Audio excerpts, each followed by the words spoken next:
தவக்கால சிந்தனை. திருநீற்று புதனுக்கு பின் வரும் வெள்ளி.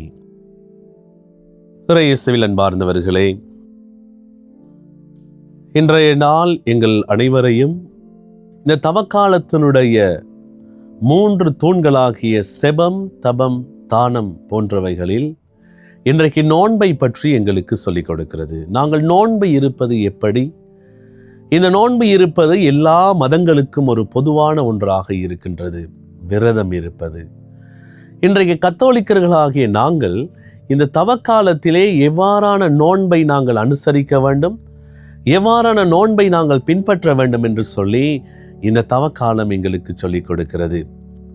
ஆகவே இன்றைய முதலாவது வாசகம் எங்களுக்கு சொல்லிக் கொடுக்கிறது, பசித்தோருக்கு உங்கள் உணவை பகிர்ந்து கொடுப்பதும், தங்க இடமில்லா வறியோரை உங்கள் இல்லத்திற்கு அழைத்து வருவதும், உடையற்றோரை காணும் பொழுது அவர்களுக்கு உடுக்க கொடுப்பதும், உங்கள் இனத்தாருக்கு உங்களை மறைத்து கொள்ளாதிருப்பதும் அன்றோ நான் விரும்பும் நோன்பு.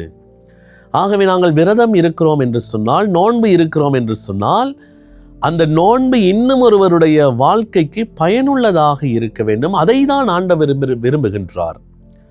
நாங்கள் உண்ணா நோன்பு இருக்கிறோம், விரதம் இருக்கிறோம் என்று சொல்லி உணவு அருந்தாமல் இருந்தோம் என்று சொன்னால் அது அல்ல உண்மையான நோன்பு. நாங்கள் உண்ணாமல் இருந்து அந்த உணவு இன்னும் ஒருவருடைய பசியை போக்குகிறது என்று சொன்னால் அதுதான் உண்மையான நோன்பு.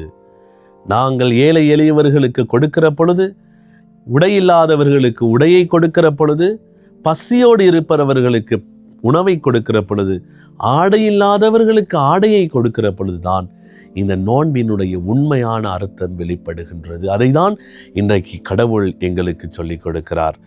ஆகவே இந்த தவக்காலத்திலே நாங்கள் நோன்பு விரதம் இருக்கின்ற பொழுது இல்லாத ஏழை எளியவர்களையும் நாங்கள் என்னுடைய நினைவில் கொண்டு அவர்களுக்கு எங்களால் முடிந்தவற்றை கொடுத்து உதவி செய்து வாழவும், இந்த தவக்காலத்தை ஒரு சந்தர்ப்பமாக மாற்றி இந்த தவக்காலத்தை அர்த்தமுள்ளதாக மாற்றிக்கொள்வதற்கு தேவையான வரத்தை இந்த நாளிலே நாங்கள் கேட்டு மன்றாடுவோமாக.